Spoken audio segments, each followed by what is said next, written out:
En la lección de hoy vamos a hablar sobre la historia de las doctrinas económicas. Vamos a hacer una visión panorámica de lo que ha sido la historia de las doctrinas hasta nuestros días de forma muy general, a través de cuáles son las escuelas de pensamiento, los movimientos intelectuales más importantes que hoy en día están presentes dentro de la teoría económica, pero yendo hacia atrás en el tiempo. La historia del pensamiento económico occidental y en realidad el pensamiento teórico occidental se puede dividir en dos grandes periodos de tiempo. El primer periodo de tiempo abarcaría desde el pensamiento griego hasta el siglo XIV o XVI, un intervalo grande de tiempo en el cual se va conformando lo que llamamos el pensamiento de la modernidad y en el cual se produce una transición en términos intelectuales muy profunda que hace que el punto de vista respecto del cual es juzgada la realidad cambie completamente. Y lo que llamaríamos, lo que sería el periodo comprendido entre la modernidad y nuestros días. El primero de los periodos es lo que podemos denominar un periodo de economía moral o de pensamiento filosófico metafísico, y el segundo periodo vendría a corresponder con lo que llamaríamos la economía racional o positiva. Es donde va a surgir ya el pensamiento económico que nosotros llamamos científico y que va a estar influido en términos intelectuales por un cambio de paradigma en el cual el pensamiento metafísico es abandonado y es sustituido por un pensamiento de carácter epistemológico. Y ahora explicaremos brevemente en qué consisten estas dos cuestiones. Cuando hablamos de un pensamiento metafísico, nos estamos refiriendo a las afirmaciones que hacían tanto los griegos como se hacen en época de los romanos, como por parte de los pensadores cristianos, acerca de que ellos confiaban que era posible conocer la realidad en lo que ésta es. Es decir, que para nuestra inteligencia, para nuestra mente, es accesible comprender cuál es el logos, cuál es la razón, cuál es la naturaleza y la esencia de todas las cosas que nos rodean, de la realidad que nos rodea. Y por lo tanto, estos pensadores creían que era posible afirmar de forma tajante verdades de carácter universal y por lo tanto poder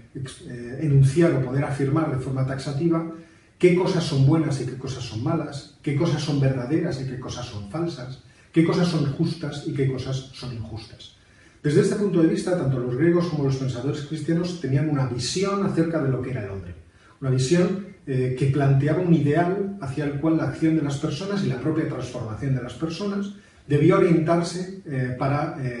culminar, por así decirlo, su propia humanidad. A este concepto, a esta idea de que existe un ideal de lo que debe ser la persona, estaba generalmente unida una teoría acerca de cómo el ser humano podía ir construyéndose a sí mismo a través de una serie de procedimientos que hacían habitual en él el moverse hacia lo bueno, hacia la verdad, hacia la belleza y por lo tanto hacia ese ideal, que adoptan la forma de una teoría de la conformación de hábitos. Es la teoría de las virtudes de Aristóteles, que luego se hereda por el pensamiento cristiano y que encontramos también en Santo Tomás, es precisamente una manifestación en términos prácticos de cómo debe hacer el hombre, cómo debe hacer la persona, para irse construyendo, ir construyendo su personalidad en esa dirección.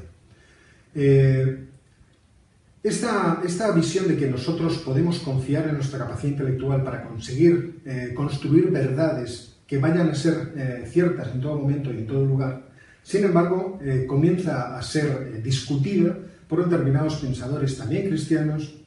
a lo largo, como digo, del siglo XIV y siglo XVI. Ahí tenemos diversos autores que son importantes en esta historia, como Marsilio de Padua o como Guillermo de Ockham, que van a tener una visión más pragmática, más empirista acerca de nuestra capacidad de intelección, de nuestra capacidad de comprensión de la realidad. Y lo que se van a plantear es que el ser humano no conoce o no tiene la posibilidad de extraer de las cosas un conocimiento general, un conocimiento común, por así decirlo, un conocimiento universal, sino que solamente somos capaces de conocer en lo particular los objetos y que nuestras afirmaciones no tienen esa capacidad o esa cualidad de ser verdades de carácter universal. Este planteamiento, que aparentemente es un planteamiento humilde y pequeño, sin embargo, produce una gran ruptura en el pensamiento occidental y una redirección de los esfuerzos intelectuales que abandonan la metafísica, esa investigación de saber cuál es la razón, cuál es el logos de las cosas, para empezarse a preguntar acerca de la posibilidad o de la capacidad que tienen los seres humanos de comprender la realidad. En la teoría económica, o para el pensamiento económico, este cambio de rumbo fue extremadamente importante. ¿Por qué? Pues porque durante el primer periodo, este que he denominado como de economía moral,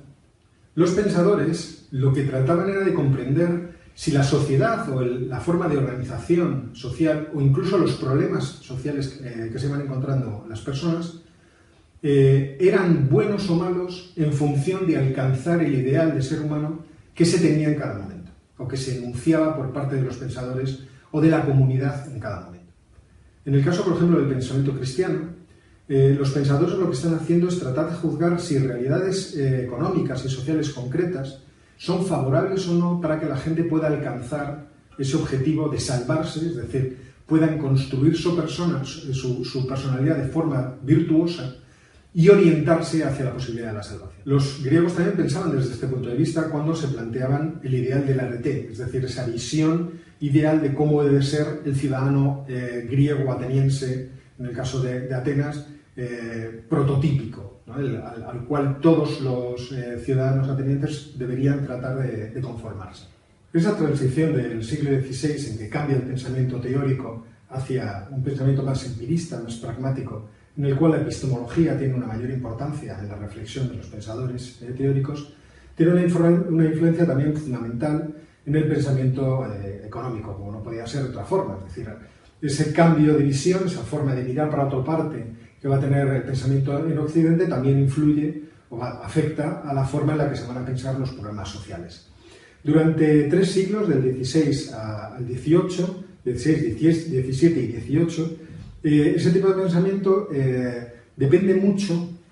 de la burguesía, es decir, de las personas que gracias a su posición material comienzan a tener tiempo libre, pueden pensar los problemas de su sociedad y opinar, publicar panfletos que ellos mismos se financian y tratar de ofrecer recomendaciones acerca de cómo arreglar el mundo, cosa que además es muy habitual de la burguesía y de la clase media, como se puede ver en cualquier bar español hoy en día, o en cualquier bar, supongo, del mundo, cafetería del mundo. En cualquier caso, estos pensadores, o este inicio, por así decirlo, de opinadores y pensadores sociales, se plantean el problema de cómo debe organizarse la sociedad de manera completamente opuesta a cómo se planteaba en el periodo precedente, es decir, cuando el pensamiento cristiano estaba en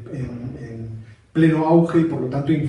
afectaba a todo tipo de razonamiento de cualquier clase. En el caso del pensamiento griego y del pensamiento cristiano existe esa idea que ya he comentado de tratar de conformar la sociedad de acuerdo al ideal de persona que se tiene. Sin embargo, durante estos siglos XVI, XVII y XVIII, el pensamiento que nosotros englobamos bajo el epígrafe de mercantilismo y que en realidad mete dentro de un cajón desastre muy amplio a muchos tipos de pensadores distintos, lo que tiene en la cabeza es tratar de comprender cómo podría ser más rica la sociedad, teniendo en cuenta que vamos buscando que la sociedad conforme un todo armónico y pacífico que se orienta hacia el progreso. ¿Qué sentido tiene esto en lo que he dicho? Si antes los pensadores cristianos buscaban construir la sociedad de acuerdo a un ideal de persona que si se consigue no garantiza, pero promueve que la persona pueda salvarse, es decir, pueda culminar, por así decirlo, esa trayectoria vital que tiene un determinado objetivo. En el caso del pensamiento moderno, esto se abandona, ya no existe una visión ideal de cómo debe ser el ser humano, no hay un ideal al cual las personas deban someter la construcción de su propia vida. Y lo que se intenta es, teniendo en cuenta que la mente no es capaz, o somos escépticos respecto de su capacidad de obtener verdades de carácter universal, que nos dijeran qué es bueno y qué es malo, por ejemplo, en términos morales, lo que intenta es que la sociedad se construya de manera que las personas tengan un comportamiento que logre coordinarse con los otros ciudadanos para que la sociedad sea un todo armónico, un todo pacífico, un todo ordenado, un todo bien construido.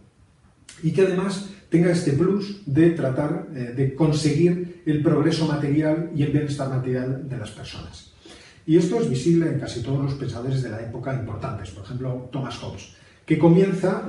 su pensamiento, precisamente sus obras, pensando acerca de cómo el ser humano construye sus ideas, qué tipo de ideas puede construir, y qué tipo de conceptos puede construir en su cabeza y a partir de los cuales el ser humano va a actuar. Por lo tanto,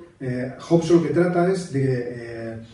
proporcionar una comprensión de cómo el ser humano actúa, qué motiva su acción, qué produce su acción y hacia dónde puede estar esta orientada y por qué puede ser esta problemática o no.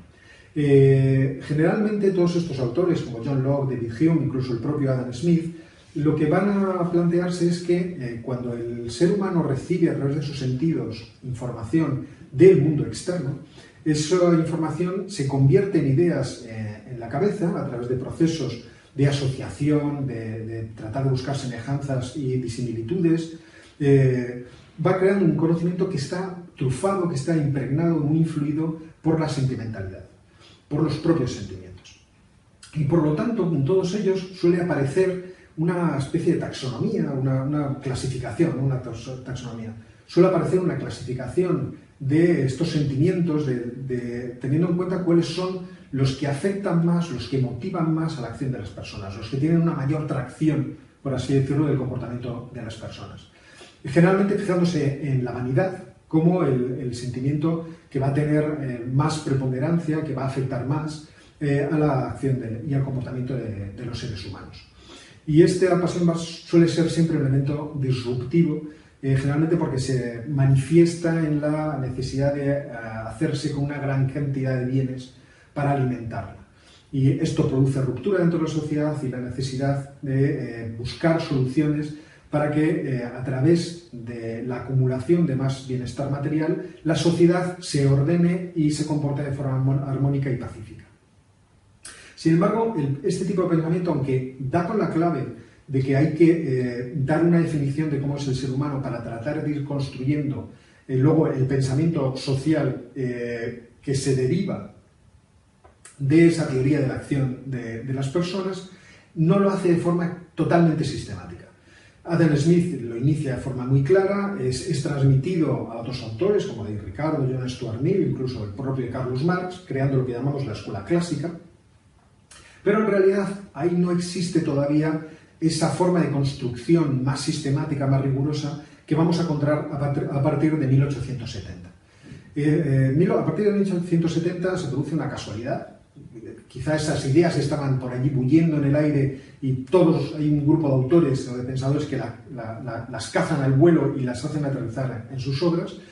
Pero es cierto que en ese periodo de tiempo, que va del 1871 al 74, autores como William Stanley Gibbons, Karl Menger y Leon Walras inician un tipo de investigación del ser humano que va a dar lugar a lo que nosotros conocemos como el pensamiento económico moderno o pensamiento económico científico, si queremos llamarlo así.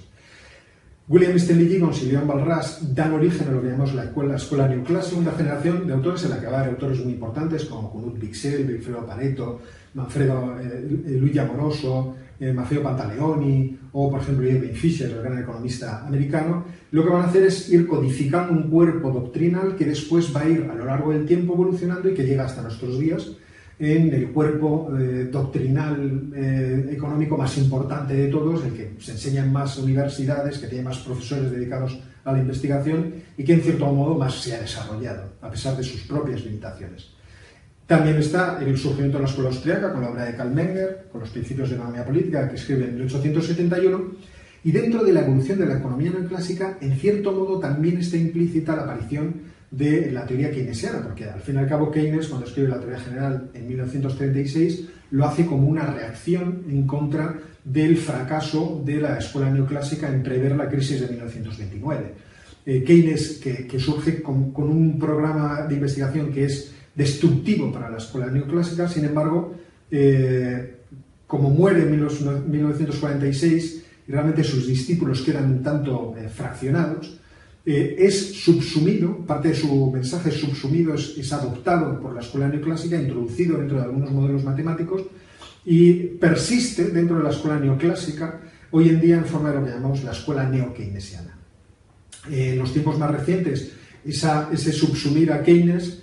sirvió también para atacar la escuela keynesiana que gobernó los gobiernos, el gobierno económico de las sociedades europeas y occidentales entre 1945 y 1975, incluso podemos hacerlo ya hasta los años 80, es destruido se puede decir que desde dentro por Milton Friedman, utilizando las propias herramientas teóricas que los keynesianos habían adoptado. Mientras la escuela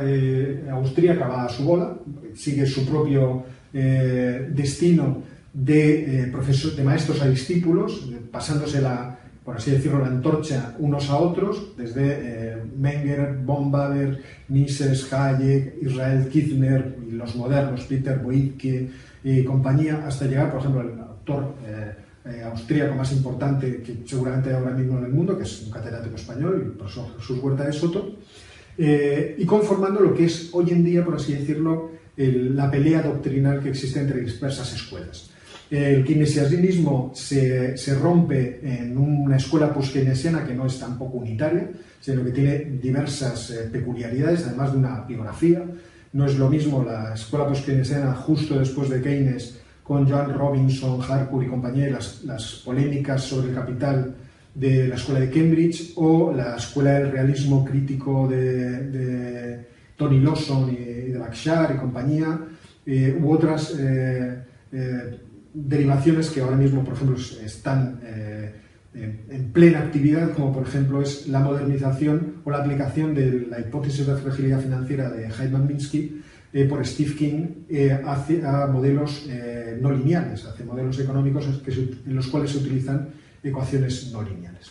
Pues bien, en próximas lecciones lo que trataremos es de ir desgranando, quizá no de forma lineal, sino como vaya apareciendo, las diversas escuelas de pensamiento y fijándonos más en determinados autores que son mucho más interesantes.